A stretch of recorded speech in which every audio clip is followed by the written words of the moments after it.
Członkowie naszej redakcji wybrali się do stolicy Grecji. Dzięki uprzejmości Ubisoftu mieliśmy okazję porozmawiać z twórcami Assassin's Creed Odyssey.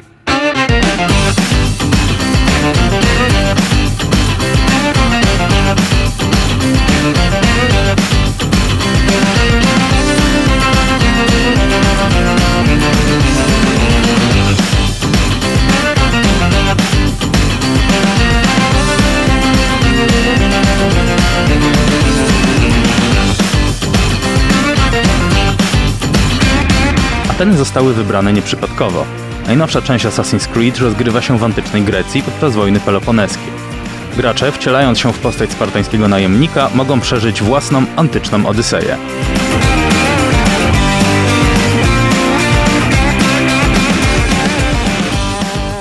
So we chose ancient Greece because when we first started thinking of the game, we wanted choice to be a pillar of every element of the game, all the systems, features, story, everything. Greece stood out as a place of huge contrast with the Peloponnesian War going on, with the development of theater and democracy and knowledge with people like Socrates and Hippocrates. They were key figures that really gave us access to give the player these wide, varied choices to make between different sides of every option that he was going to be presented with.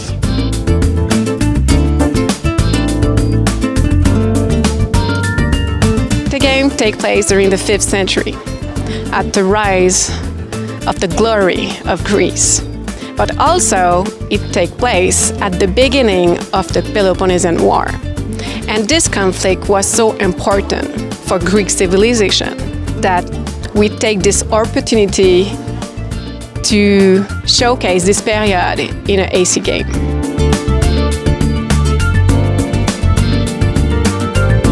Well, ancient Greece for us is a match made in heaven, because on one side it has so much of our cultural DNA as a people of the Western civilization, so the way we speak, the way we view things, the way we deduct things, like the way that we interact with each other, or some of our concepts of family, good and evil. So on that side, all the literature, the architecture, it's us, somewhere it's us. And then on the other side, the Peloponnesian War offered a lot of action for a mercenary. So if you combine all of that stuff, it gives you a perfect setting to explore history and for Assassin's Creed as well. So.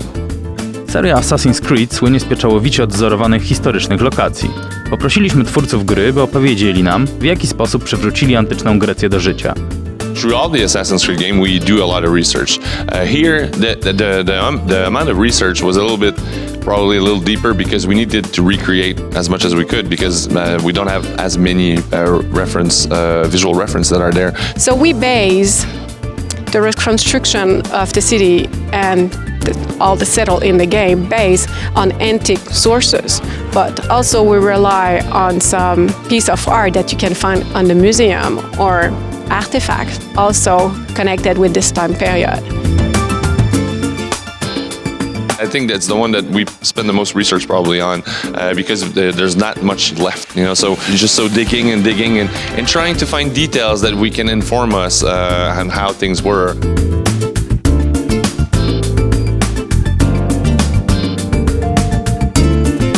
And it was so great.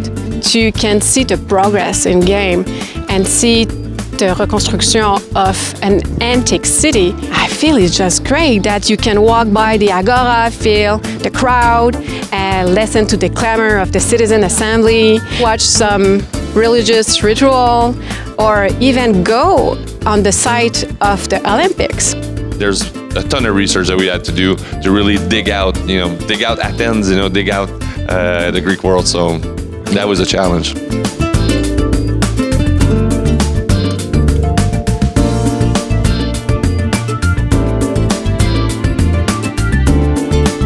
The world of Assassin's Creed Odyssey is the biggest world we've ever created for Assassin's Creed. It's made up of around about 50% land, 50% ocean, so you get to go and explore both the land, the mountains and the sea.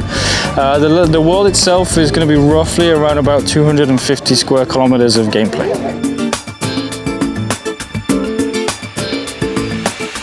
The way they really did it is incredible. The colors, the water, the sun, the environments, to rebuild the ancient temples and see what they're all like.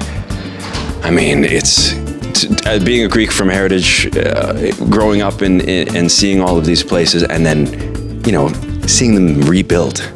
Man, that is such an amazing experience. When I first played the game and I saw what the Acropolis had looked like and the Parthenon, and walking through it, and I teared up because it was represented so well.